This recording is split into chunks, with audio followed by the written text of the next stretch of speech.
샬롬. 성도 여러분, 지난밤에도 안녕히 주무셨습니까? 주님의 이름으로 문안드립니다. TKPC 새벽 묵상에 오신 것을 환영합니다. 오늘은 8월 4일 월요일입니다. 오늘은 캐나다 시민의 날인데요. 제가 찾아보니 캐나다 시민의 날은 1850년경 온타리오 주에서 처음 시작되었는데 어떤 특별한 의미가 있는 것은 아니라 시민들이 여름 중 하루를 쉬면서 지역 공동체 활동을 즐기는데 그 목적으로 생겨난 날이라고 하더라고요. 그 의미를 살려 오늘 하루 쉼을 통해 참 평안을 누리시는 캐나다 시민의 날 되시길 바라면서 우리 오늘 말씀 함께 들어가 보도록 하겠습니다. 그 전에 오늘은 월요일이기 때문에 기존에 해오던 대로 오늘 성경 통독 범위 간략하게 소개해드리고 어제 주일에 나누었던 말씀 다시 한번 묵상해보는 시간 갖도록 하겠습니다. 오늘 통독하실 범위는 이사야 24장부터 26장까지 말씀인데요. 이사야 24장부터 시작되어 27장까지는 종말론적 묵시문학의 형태로 하나님의 최종 심판과 구원의 날에 대한 큰 그림들을 설명하고 있습니다. 먼저 24장은 하나님께서 온 세상을 심판하실 텐데 이때 한 나라가 아니라 온 세계가 황폐해지는 모습을 묘사합니다. 왜냐하면 사람들은 율법을 어기고 하나님과의 영원한 언약을 깨뜨렸기 때문입니다. 이로 인해 세상은 기쁨을 잃고 포도주가 끊기며 노래가 그치고 성읍이 공허해지는 마치 인간의 역사가 끝장나는 듯한 그러한 모습으로 그리고 있습니다. 다음으로 25장은 그러나 심판의 끝은 절망이 아니라 소망임을 말씀합니다. 특별히 6절에 보시면 하나님은 자신을 경외하는 자들을 위해 큰 잔치를 준비하신다고 말씀하십니다. 이처럼 하나님의 심판은 끝이 아니라 참된 구원의 시작임을 우리에게 알려주고 있습니다. 마지막으로 26장은 장차 하나님께서 주실 새 하늘과 새 땅의 찬송을 미리 부르는 이사야의 찬송이 기록되어 있는데요. 이러한 내용을 바탕으로 오늘도 말씀 통독을 이어가시길 바라면서 이제 어제 주일에 나누었던 말씀 다시 살펴보도록 하겠습니다. 어제 함께 나누었던 말씀은 민수기 6장 22절부터 27절까지 말씀이었죠. 제가 다시 한번 읽어드리겠습니다. 여호와께서 모세에게 말씀하여 이르시되 아론과 그의 아들들에게 말하여 이르기를 너희는 이스라엘 자손을 위하여 이렇게 축복하여 이르되 여호와는 내게 복을 주시고 너를 지키시기를 원하며 여호와는 그의 얼굴을 내게 비추사 은혜 베푸시기를 원하며 여호와는 그 얼굴을 내게로 향하여 드사 평강 주시기를 원하노라 할지니라 하라. 그들은 이같이 내 이름으로 이스라엘 자손에게 축복할지니 내가 그들에게 복을 주리라. 아멘. 이 말씀은 구약의 축도문으로 잘 알려진 본문의 말씀인데요. 이 말씀에는 우리가 다른 사람을 어떻게 축복해야 하는지 그 축복의 내용을 하나님께서 자세하게 구체적으로 알려주고 계십니다. 뿐만 아니라 하나님께서 알려주신 대로 우리가 다른 사람을 축복했을 때 어떤 일이 일어나는지에 대해서도 미리 우리에게 약속해주고 계시는데요. 먼저 우리가 다른 사람을 축복하려면 하나님께서 알려주신 그 축복의 내용을 내가 먼저 알고 이해하고 깨닫고 믿어져야 하겠죠. 24절에 보시면 이렇게 말씀합니다. 여호와는 내게 복을 주시고 너를 지키시기를 원하며. 아멘. 여기서 복은 신약 성경과 마찬가지로 영적인 측면도 전제하고 있지만 사실 구약 성경에서 말하는 복은 주로 재산과 부의 풍요, 자손들의 번영, 건강과 장수, 힘과 평강의 현실적인 내용도 포함하고 있습니다. 또한 하반절에 지키다는 히브리 언어를 보시면 온갖 주의를 기울여 신중히 보호하다 라는 의미를 가지고 있습니다. 즉 하나님께서는 자신의 백성들을 항상 살펴보시며 악의 세력으로부터 지켜주실 뿐만 아니라 여러 가지 재해로부터 보호해 주실 것을 말씀하고 있습니다. 이처럼 우리는 다른 사람을 축복할 때 하나님의 복과 하나님의 보호하심이 임하길 축복해야 합니다. 다음으로 25절에서는 이렇게 축복하라고 말씀하고 계십니다. 여호와는 그의 얼굴을 내게 비추사 은혜 베푸시기를 원하며. 아멘. 여기서 은혜 얼굴이란 하나님의 거룩하신 품성과 의지를 상징하는 것으로 여호와의 얼굴을 비추신다는 것은 곧 모든 어둠과 절망을 걷어내시고 생명력 넘치는 은혜와 회복과 기쁨을 허락하신다는 그러한 의미를 담고 있습니다. 그리고 하반절에 은혜 베푸시기를 원한다 라는 것은 불쌍히 여기다 라는 뜻으로 은혜를 받을 만한 자격이나 권리가 전혀 없는 사람에게 은혜를 베풀어주는 행위를 의미하는데요. 한마디로 하나님의 복은 원래부터 복을 받을 만한 자격이 있어서 주어지는 것이 아니라 하나님께서 우리를 불쌍히 여겨주시는 그 은혜로 말미암아 주어진다는 사실입니다.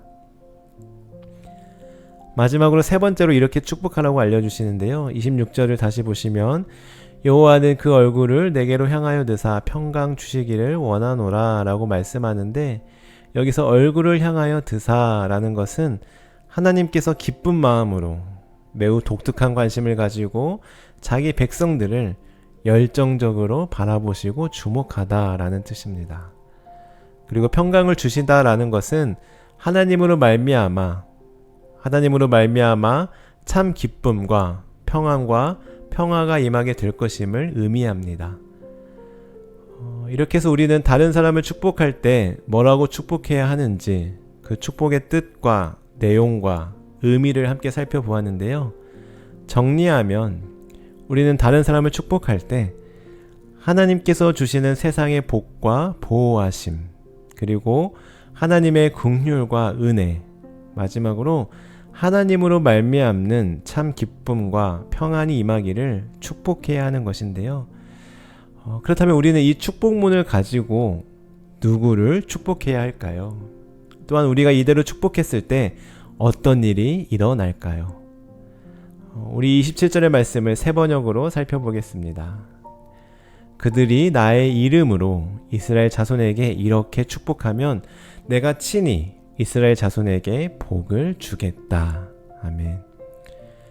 여기 보시면 이러한 축복문을 가지고 이스라엘 자손에게 축복하라고 말씀하고 있습니다. 여기서 이스라엘 자손이란 하나님의 자녀들, 하나님의 백성들, 즉 하나님을 믿는 사람들을 의미합니다. 왜냐하면 이 복은 복인 줄 아는 사람들이 복으로 받아들여야 하기 때문입니다. 생각해 보십시오. 하나님에 대해 전혀 모르는 사람, 하나님을 믿지 않는 사람에게 하나님의 이름으로 아무리 축복한다 한들 그들은 복이 무엇인지 모르기 때문에 받아들이기 어려울 것입니다. 그리고 무엇보다 복의 근원, 복의 주체는 바로 하나님이신데 그 복의 주체이신 하나님을 모른다면 이러한 축복문들이 무슨 소용이 있겠습니까? 지금 여기서 말하는 축복은 하나님의 복입니다. 하나님의 이름으로 하나님께서 알려주신 대로 구체적으로 비는 복입니다. 그저 인간적인 마음에 추상적으로 잘 됐으면 좋겠습니다, 대박나세요, 부자 되세요 하는 그런 축복이 아닙니다. 덕담이 아닙니다. 그래서 진짜 축복은 바로 하나님의 이름으로 비는 게 바로 축복입니다. 한마디로 하나님께서는 하나님의 이름으로 불특정 다수가 아니라 하나님의 백성들, 하나님의 자녀들을 축복하라고 말씀하고 있는 것이죠. 그리고 이렇게 우리가 성도 간에 서로를 축복할 때 그 복은 하나님께서 친히 주시겠다고 분명하게 약속하십니다. 27절의 말씀을 다시 한번 보실까요? 여기서 하반절을 보시면 하나님께서 내가 친히 복을 주겠다라고 강조하며 말씀하고 계십니다. 그렇습니다. 복을 주시는 분은 바로 하나님이십니다. 그래서 하나님께서는 너희가 나의 이름으로 나의 백성들을 축복하면 복은 내가 줄게 라고 말씀하고 있는 겁니다.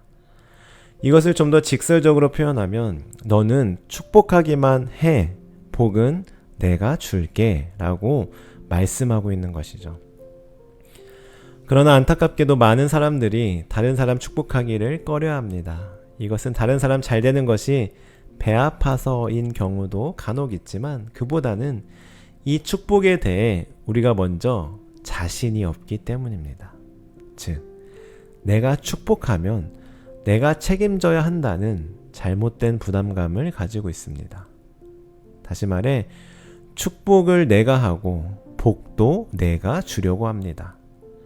그래서 내가 누군가를 축복했는데 그 결과가 내 눈에 보여지지 않거나 아픈 사람을 위해 기도했는데 낫지 않거나 내가 기도한 대로 이루어지지 않으면 우리는 내 기도가 부족하다고, 내가 기도의 능력이 부족한 사람이라고 자책합니다. 그래서 다른 사람 축복하는데 망설입니다. 그러나 여러분, 어찌 보면 이렇게 생각하는 것은 교만과도 같다고 할 수 있습니다. 그것은 내가 하나님의 자리를 차지하려고 하고 내가 복을 주려고 하는 교만일 수 있습니다. 우리는 하나님의 이름으로 축복하는 사람, 복을 빌어주는 사람이지 그 사람이 복받도록 책임져 주는 사람은 아닙니다. 하나님은 오늘 우리에게 분명하게 말씀하십니다. 너는 내 이름으로 축복만 해. 복은 내가 줄 거야. 복 주는 것은 내가 할 일이야. 내 일이야. 너는 축복만 해. 라고 말입니다. 따라서 우리는 이 말씀에 순종하여, 이 말씀 의지하여 축복만 하면 됩니다. 우리는 복만 빌면 됩니다. 그러면 나머지는 하나님께서 하십니다. 나머지는 하나님의 영역입니다. 우리의 영역이 아닙니다. 복은 하나님이 주시고 하나님이 책임져 주시는 것입니다. 사랑하는 성도 여러분, 이 원리를 꼭 기억하시기 바랍니다. 그래서 다른 사람 축복하기를 꺼려하지 마시고, 걱정하지 마시고, 염려하지 마시고, 망설이지 마시고 마음껏 축복하는 저와 성도님들 되셨으면 좋겠습니다. 마지막으로 우리는 마음껏 축복하되 계속해서 축복해야 합니다. 23절의 말씀을 보시면 축복하다라는 히브리 원어를 보니까요, 미완료형으로 되어 있더라고요. 이것은 축복 기도가 단회적으로, 일회적으로 끝나는 것이 아니라 앞으로도 계속 반복되어 행해져야 한다는 의미입니다. 따라서 이 부분을 직역하면 너희는 앞으로 계속해서 축복할지어다 라고 해석할 수 있고요. 뿐만 아니라 24절에서도 복을 주시고 라는 단어를 보시면 미완료형으로 되어 있습니다. 즉 하나님께서 계속해서 복을 내리시기를 바란다는 의미를 담고 있죠. 그렇습니다. 이처럼 우리는 하나님의 백성들, 성도들 서로를 마음껏 축복하되 계속해서 축복해야 합니다. 한두 번 축복하고 끝나는 것이 아니라 계속해서 마음껏 축복해야 합니다. 내가 마음 내킬 때만 축복하는 것이 아니라 기회가 닿는 대로 축복해야 합니다. 그러면 하나님께서도 계속해서 복을 내리시고 계속해서 일하실 것입니다. 이 말씀 기억하며 서로를 축복하되 마음껏 계속해서 축복하는 우리 토론토 한인 장로교회 모든 성도님들 되시길 주님의 이름으로 간절히 축원합니다. 우리 마지막으로 이런 마음을 담아 우리 성도들 얼굴을 떠올리며 함께 선포해 볼까요? 비록 온라인이지만 우리 믿음으로 함께 선포하며 축복했으면 좋겠습니다. 시작. 하나님께서 당신에게 복을 주시길 원합니다. 하나님께서 당신을 지켜주시길 축복합니다. 하나님께서 자신의 얼굴을 당신에게 비추시길 축복합니다. 하나님께서 당신에게 은혜 베푸시길 축복합니다. 하나님께서 그 얼굴을 당신에게로 향하여 되사 평강 주시길 원합니다. 아멘. 오늘 하루도 이 약속의 말씀 의지하여 하나님의 이름으로 하나님의 백성들을 마음껏 계속해서 축복하며 살아가는 복된 하루 되시길 간절히 소원합니다. 기도하시겠습니다. 하나님, 저희들 들은 말씀처럼 하나님께서 주신 권세로 성도들 서로를 축복하며 살아가게 하옵소서. 하나님께서 가르쳐 주신 대로 축복하며 살아가게 하옵소서. 우리가 축복할 때 그 복은 하나님께서 주신다고, 하나님께서 일하시겠다고 약속하셨으니 저희들은 그 약속의 말씀 신뢰하며 다른 사람들을 마음껏 계속해서 축복하며 살아가게 하옵소서. 감사드리며 예수님의 이름으로 기도드립니다. 아멘. 우리 계속해서 개인적인 기도 제목과 또 우리가 축복할 성도들을 떠올리며 함께 기도하시겠습니다.